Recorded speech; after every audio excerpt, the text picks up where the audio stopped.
Yep. Okay, my mic is on this time. Welcome back to What If History Started. It's episode 40. As you can see, I am not even making it as I'm speaking, but I am watching it. That's because I recorded it all, but somehow my mic just didn't work the entire time, so now I have to go back in and say it, talk over it. So that's what we're gonna do. And it's a pretty long episode, 41 minutes. And it is pretty important as well. And it's probably just what I'm saying right now. I don't really remember that those are the Americas, and there's that Gold Coast Empire thing that formed, and they're doing pretty swell. We might be able to skip a little bit here. Oh yeah, so over here we have Gibraltar. They died last time, or I think it was 39, and that little buffer state got created out of them. So, but anyway, Gold Coast takes over all the unclaimed land there, and then they go in and invade that Saharan country, which stands literally no chance. I don't know why I decided to erase the capital so inefficiently, but there it is. Anyway, they now have another point of access to the Mediterranean, so that's pretty cool. They're very ethnically diverse now, and that is starting to cause some problems, but oh well. They still have some sort of unification sense against colonialism, so that's good. And they are planning what to do next. And they're definitely eyeing up these two countries. And so what they're going to do is that because there's another little ethnic group in that Tunisian country, you can see right there, even though it's kind of Europeanized, it still has like an African sort of ethnic group. So the caliphate sort of thing, it's kind of like a caliphate maybe, they're going to go ahead and fund a rebellion of those people. And with, whoa, why am I doing that? But yeah, with that funding, the rebellion is very successful. You can see it breaks down two places, and they meet up, and then they continue to push in. They have a major city, and Tunisia's not doing too great. And so the rebellion is let go, and then it joins up with the Caliphate Gold Coast thing. And then I'm just showing that it's the biggest country. And, yeah. Okay, anyway.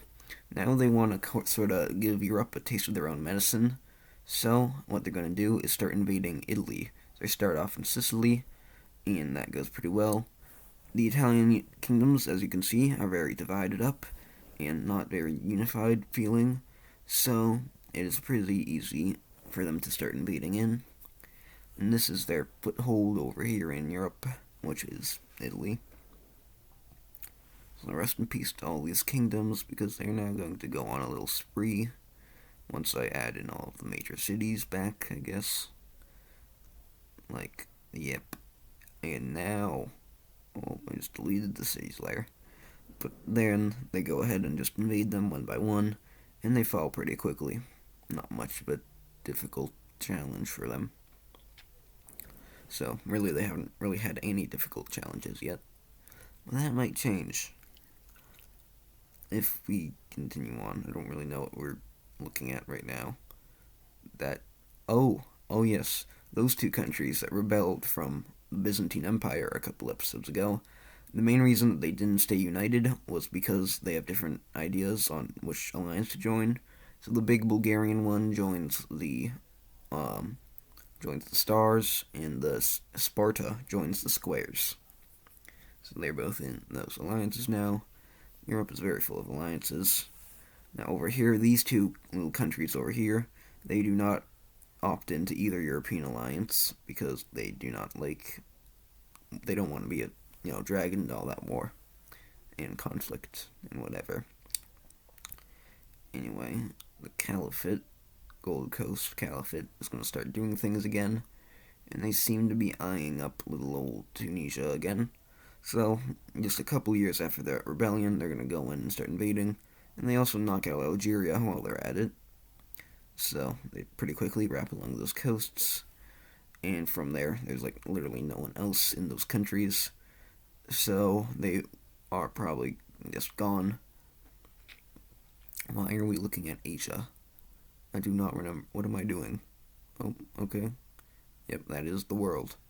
Thank you, past Brady. Okay, but anyway, now those two countries are finally gonna fall. There we go. And now that's one less little spot for them, the Caliphate, to take over. And now we're going to look over. Oh, yeah, so they have a pretty good naval dominance over this area that I'm highlighting due to their Italian thing. So their plan is just kind of to get all naval dominance in the Western Mediterranean, and then from there do a massive invasion of Europe. Like so.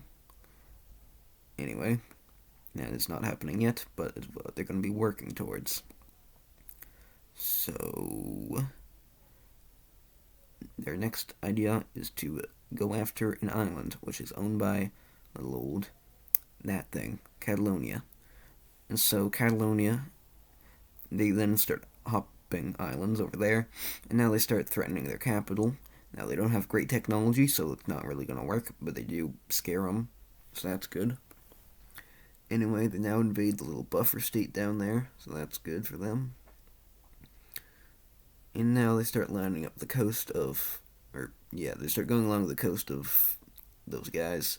They encircle that vital city and capture 3 more major cities, non-vital major cities. But they do not capture the vital city. Then they make a really big encirclement down there, and then push up to try and to take that city in a big battle, and then try and cut them off, but they are unable to cut them off, I guess. Anyway, now they're gonna get a little bit overly ambitious and go after little old Galicia as well. And now this was mainly because Galicia was providing a lot of support and probably was about to join in on the war anyway. But yeah. Anyway, they now take over that vital city. They finally cut them off up there. And now the two halves are separated. They start moving into Galicia. I still don't know how to pronounce it. It might be Galicia. Galicia. I don't know. Portugal. Somewhere like Portugal, really. But anyway, the Portugal gets folded. And now they are looking like that. So, their naval dominance plan is going pretty well for them. However, they are still really ambitious. They just kind of see Europe as this, like, horde of evil people, even though, obviously, there's 2 main different sides in Europe, the stars and the squares. But they don't really understand that. They just think that all of Europe is just this one big evil species. And eventually, they're going to come to the decision to start invading Sardinia, or Corsica, which is owned by Tuscany. And now, that might have been their biggest flaw. As we all know, Tuscany is the strongest country in the world, and they are not just going to let that slide. They immediately start pushing into Italy and capture the entire thing because it was pretty undefended, and also, they're the strongest country in the world. The Caliphate by this point is probably second, though. Even though they have terrible technology, they still have, like, a ton of manpower. And just, raw strength. And it's not like they're just, like, spears. They have, like, some decent technology. It's not guns. But, maybe guns. I don't know. But anyway, of course, Catalonia starts reclaiming some of their old land. And now we see that it's starting to turn the tide of the war a little bit here. Tuscany recaptures Corsica. And they're now turning their attention to something else, which I assume is invading Sardinia. Yes. Now that is owned by Catalonia, so Catalonia is gonna kind of take it. But yeah, Tuscany and Catalonia is kind of working together to beat up them, the Caliphate, Gold Coast, whatever. Anyway, Tuscany makes a nice landing over there in Tunisia, and that goes pretty well for them. Now there's a bunch of nothing right there, so that might be a little bit of an issue, and would also be pretty easy to roll through. But anyway, they continue taking the coast. They eventually meet up with Egypt, and now all of that coast is very much not owned by the Caliphate. After a really big battle, Catalonia reclaims all of these major cities along the coast. I believe that's all of their major cities they now have back. Poor Portugal is still destroyed, but oh well. Anyway, they now move into Gibraltar, which is, a very big city, one of the biggest cities in the world. But, technically there's 2 cities. counting them together, definitely one of the biggest. And from there, they start making a big old push into Morocco. And something else is going to happen, which is that they are going to start invading Algeria coast. This is mainly an effort to block off the Caliphate from the Mediterranean, because they are still trying to do their naval dominance thing. And obviously that has not worked out well for them, as Catalonia succeeds, and now they have no access to the Mediterranean. And now they start moving down that Moroccan coast, which is going to make it very difficult for them to start supplying Portugal, their occupation of Portugal. So because of that, their troops in Portugal kind of just starve to death. Well, they don't starve, but they have no real supplies coming in. Anyway, this war has obviously turned south very quickly, literally and figuratively, for the Caliphate. And as you remember, they have a ton of different ethnic groups in them. You can see outlined there. And also, even in their core ethnic group, which is that brown one along actual Gold Coast, where Nigeria is in real life, that thing is kind of divided, because some of them like the war and some of them don't. But anyway, regardless, those ethnic groups start popping up, and that's no bueno for the Caliphate, who is, falling apart now.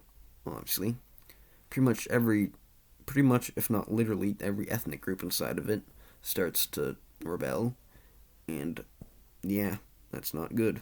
That one is especially big and powerful because, they just got conquered, and we also see one over there. Now we come down here, where, like I said, some of those people over in the east, they just want to keep fighting, and some of the people in the west decide that they should stop fighting, and that's not going to be settled very peacefully. They are unable to come to a conclusion, and so soon enough we see a civil war break out, even in just between the main ethnicity. Oh, it all got conquered by that one ethnicity. But yeah, so the one that's rebelling is the one that's anti-war, and they are pretty strong. They have a lot of the population. They do not have the capital, but still. Anyway, Tunisia and Algeria are fully liberated, and Catalonia will continue to push down. Let me check if... Yep, my mic is still on. Good to know. Anyway, I just really want to make sure now. But anyway, things have really gone bad. Obviously, they aren't putting... Catalonia takes all that. Obviously, they aren't actually really putting a lot of people there because it's just desert. But it's sort of their control now. But anyway, the ethnic groups start rallying up a ton of their people to start rebelling and get way stronger. And the core government is now getting kind of squished and being made much smaller. The ethnic groups are getting supplied by the Europeans, who also make a landing over there and inch their way over to the capital and take it, because they are very bad at defense. That's their biggest flaw, other than the fact that they also got way too ambitious and started invading Tuscany, of all countries. That was their biggest flaw. No, that and the fact that they have no defensive troops. But anyway, with that, they are gone. And now the ethnic groups that just rebelled, and as well as the anti-war government, obviously just helped out the Europeans a ton. Now, they don't really like the Europeans, but they maybe like them a little bit more now. But now that is not going to be recognized by the Europeans, who, seeing the division and war-torn people there, are gonna realize that this is a great opportunity to finally colonize all this. And so, they start doing their thing, which is colonizing all of the land that they just freed, all of the ethnic groups that they just helped release. I don't know why even Denmark starts eyeing this up. They think this looks pretty good. We see this sort of miniature scramble for Africa, even, just for that western part. And anyway, this is how it is divided. So, yeah. Port Gibraltar is still dead. The buffer state is now gone. They don't really need it anymore since the Caliphate is gone. But, yeah. Catalonia has a ton of land. Tuscany has a ton of land. They still have the Italian kingdoms occupied, but we'll get to that in a second. Yeah, there I'm just removing that capital. making that one a vital city. Oh, I made that one a vital city. Okay, fine. All the capitals are becoming vital cities, I guess. Oop, yeah, forgot that island. Boom. Cities. Yep. Really, really doing it. I'm making that one a vital city. That's sure what I'm doing. Why did I make that one a vital city? It was already a vital city. Might be stupid. But anyway, you can see that Catalonia, well, really, what all the countries that kind of want to do is like span from the top to the bottom. Now, the only two that accomplished this were Catalonia and Tuscany. They were the main two European fighters in the war. But we see that Portugal even got a colony, and they very quickly invaded and colonized those islands. So, yeah. And then Denmark also managed to squeeze in there and get all of that. Of course, we still see nothing from good old Austria, because they have very little sea access. And their Florida colony is already not really doing that great. It's very poor. Yeah, it still exists. You can see that Catalonia does have access to the sea over there. And they also have this weird little strip down here. It was mainly just made so that Tuscany can expand further south, but oh well. That major city is like right on the line. So that's a little bit confusing, I'm sure. And yep, I'm just realizing I think I recorded this the wrong way. It's full screen. I usually don't record these full screen. Oopsies. But yeah, that's what's going on. Yep, that is sure what's going on. But anyway, Tuscany takes all of that land, and they also, from the Italian kingdoms, they sort of drop some new borders with the help of the native Italians. I mean, technically, they are also Italians. Remember, they started out as an Italian kingdom. But yeah, we now see those three Italian kingdoms exist. And of course, they all need capitals. So that's what I'm going to go ahead and do. And that one. And that one, if I can get it right. And then that one in Sicily. How splendid. Now I should probably add some major cities to Sparta. They only have their capital. They're pretty strong.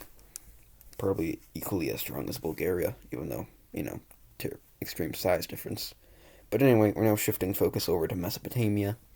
And the red team just elected not elected, but a new leader just came to power. Emperor, probably. And he is very expansionist, but he's also a great military strategist. So he immediately starts doing his thing, which is expanding violently by invading this country, who did nothing wrong, but they just want the land. They don't even have an excuse. But anyway, they have a very good tactics and technology and manpower and everything. And so that little Anatolian country does not stand much of a chance. And Mesopotamia is going to be taking all of its southern, maybe not half, but like southern third. Probably more than a third, but less than a half. Yep.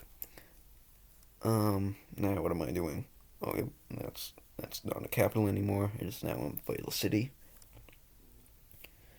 And my stomach is grumbling. I'm hungry. I have not eaten lunch yet. I should eat lunch. But anyway, we now see that these southern these powers down here, well, not all of them are powers, are getting pretty frightful of the red team and their new military. So, what they're going to do here is that they are going to make a new alliance. We have, we have that country is especially scared because they're probably next on the chopping block. So we see that Egypt and them are the first two, but then Oman quickly joins after it. And then we see that country up there join, as well as the country the red team just invaded. These countries are probably stronger than the red team combined, but they don't really want to risk it yet, in case the red team does some really cool strategy stuff, and defeats them all, and then gets control and extreme power. So yeah, Oman is very rich though. I want to reiterate that they have the Persian coast, which is the richest area in the world. Anyway, I'm losing track here.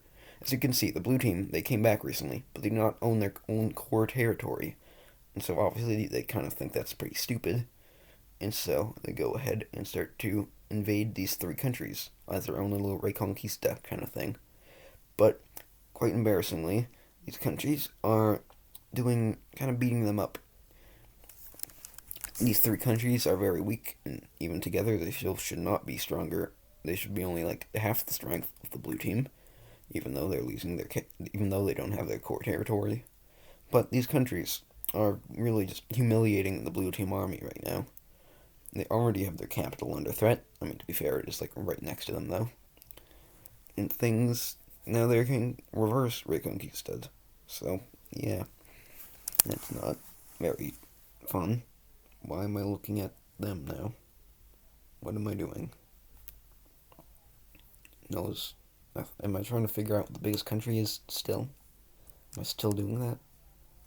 Okay, well, anyway. The three Caucasian countries down here, one of them's kind of like Dagestan, but they start invading up. They encircle the capital and cut off the blue team, and two, and the southern half, which is the much weaker half, falls. People there are kind of thinking about breaking off, forming their own country. But anyway, the capital falls, and the blue team knows that they are not going to win this war. So after their last little struggle, their last little piece of hope in that vital city falls, they realize that they just got absolutely humiliated. And so they agree to this peace treaty, getting reverse reconquisted. We see that all three of those countries take a good amount of land, and they even make themselves a new friend of those people that kind of wanted to leave. So that's a little bit sad. And yeah, the blue team is tiny. Well, I mean, not tiny, but they're a lot smaller. They're like half of their like actual size if you were to add all four of the Caucasian countries, the other Caucasian countries. So yeah, that's very embarrassing. Yeah, combined the other four are bigger than what's left of them. And that's not very uplifting. I think Golden Horde is going to start making some more cities, maybe? Is that what they're going to do? Yes. Noob. I forgot to select the city layer. But yeah, they start putting down some more cities because they have a ton of population. Thanks to that old Russian Empire thing. I don't know what I'm doing now. But anyway, as you can see, we're going to continue to go east as we have been. Or I guess not. I mean, technically we're going like all the way east over to the Americas. Now, there's, as I've stated before, a really big argument happening over here. So the teal team wants all of this, but obviously that is not owned. Well, and Korea wants that. That's their ideal world. But obviously that is getting, they're in the, something's definitely in the way of that. Which is the Upside Down Triangle Alliance's colonies. And they feel like they're getting like squished between Korea's colonies, which is like unfair, because now they can't colonize. So, some troops start getting lined up on those borders, because tensions are very high. They really want each other's colonies. In Mexico / Central America, and even a little bit of Southern America. Southern America? I mean South America. Stupid. So yeah. These guys, the Chinese, they go all the way over there. And now it's a secret operation on like a stealthy little ship, probably in the night. Well, that'll probably take a couple of days, so, maybe not in the night. Maybe they leave in the night. But anyway, they go ahead and they make a landing down there. And, well, now they are going to continue doing that, but even in their mainland as well. Korea is going to then hop in on this and start rolling through this colony down there, and they take over the entire thing. And these colonies, which are pretty much undefended, start getting absolutely owned by the Chinese and Koreans. They split them about 50-50, just for now.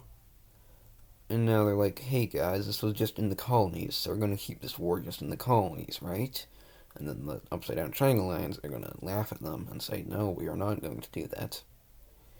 And, the European alliances, they aren't exactly like attack one, attack all. But these guys are a little bit more like that, you see. And so, after that little incident in the colonies happens, they are going to be pretty unhappy with each other. And so, war is going to break out, starting a massive the Great Chinese War. These guys have had these alliances for like 1,000 years, probably more actually. Maybe like 1,500, 2,000. No, yeah, probably like 1,000 years. 1,500 years, 2,000 years. I don't know. But anyway, Baikal starts moving into those northern territories. So, yep, no more land disputes anymore. Now it's definitely Baikal's.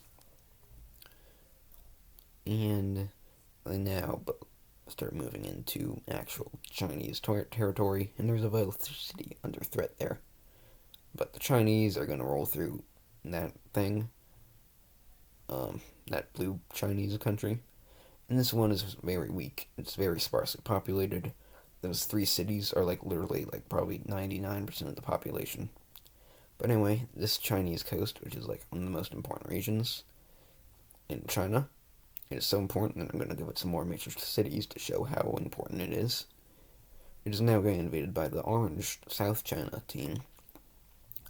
And Korea is not too happy with that, obviously. But their main focus is over in Japan, because Japan is their biggest enemy, and also pretty weak. And Korea is pretty strong, especially because of their navy. They genuinely might have the strongest navy in the world.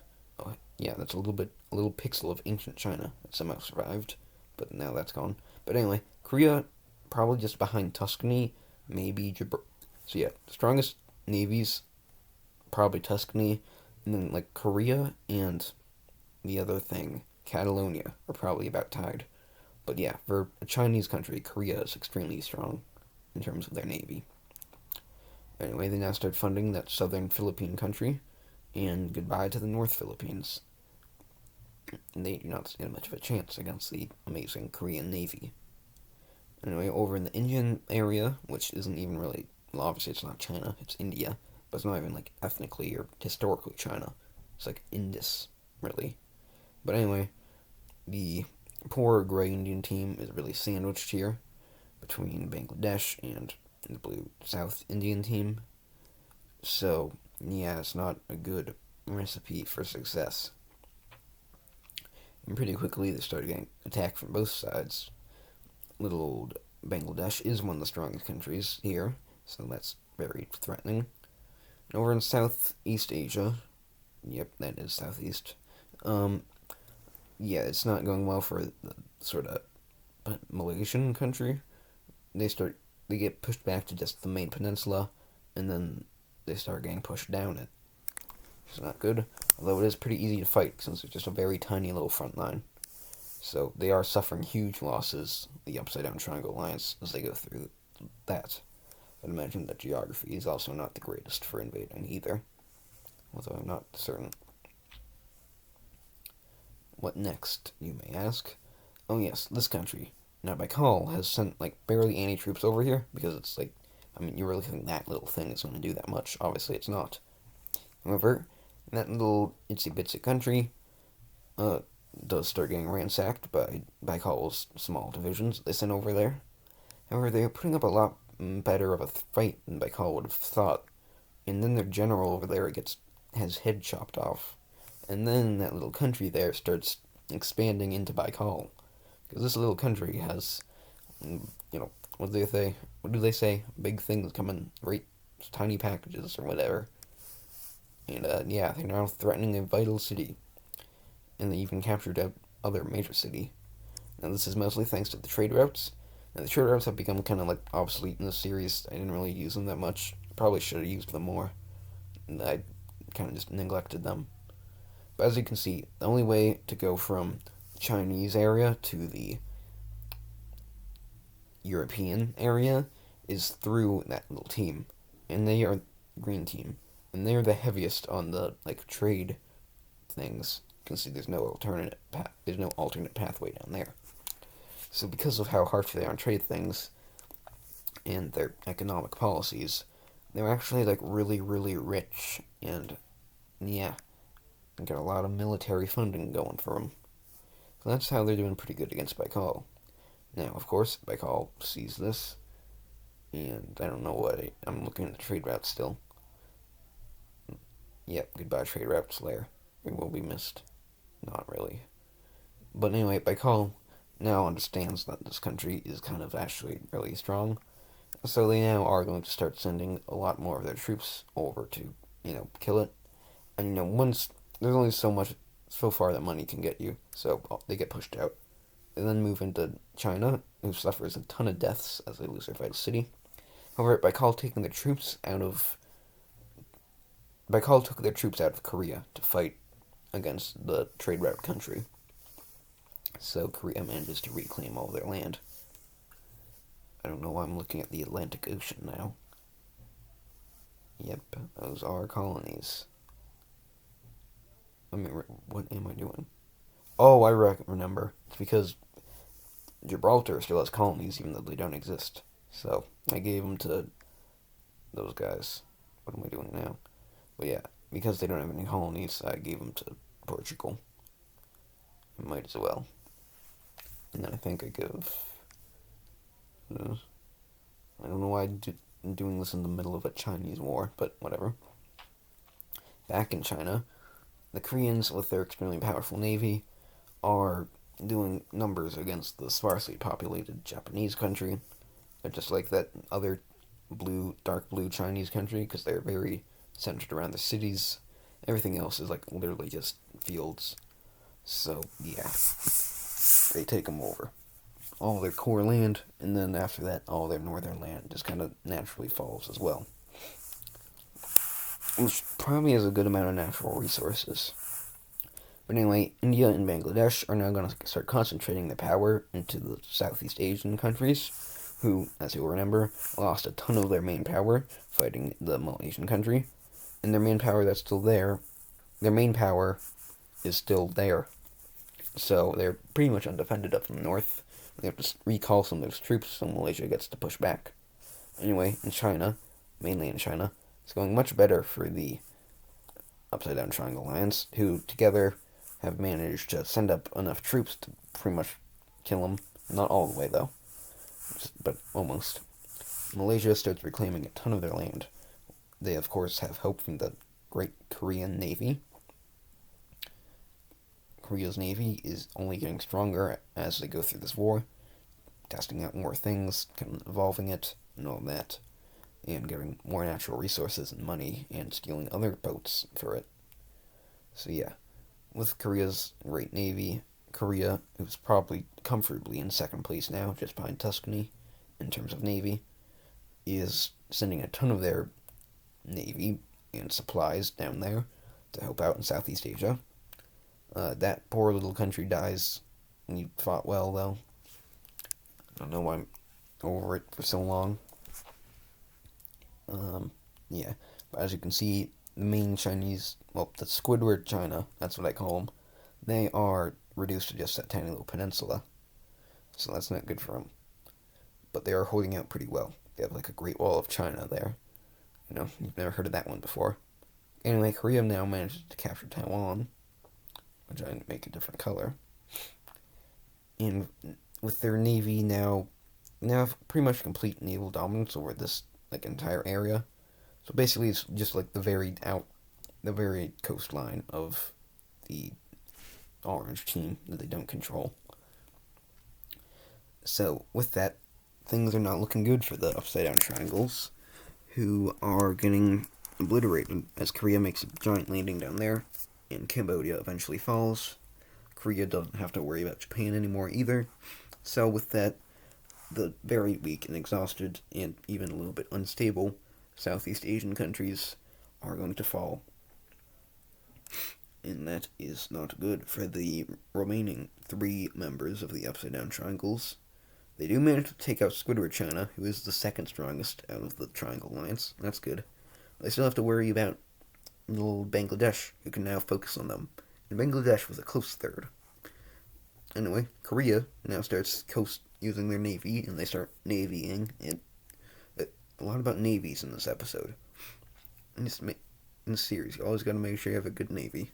But anyway, Bangladesh and Myanmar coming from the other side, and yeah, things are not looking great for the Orange team, who I would say is probably like the leader of the Upside Down Triangle Alliance. Like, they're probably the strongest other than Baikal, but they were kind of the leader anyway.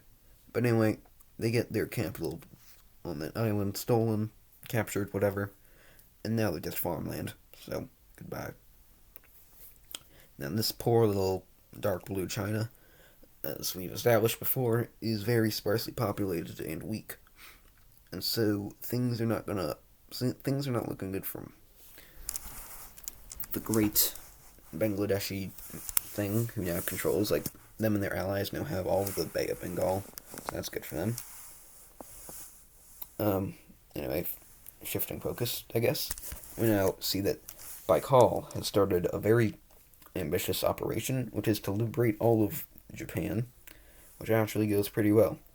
They managed to even beat the Korean Navy a little bit, but not that badly.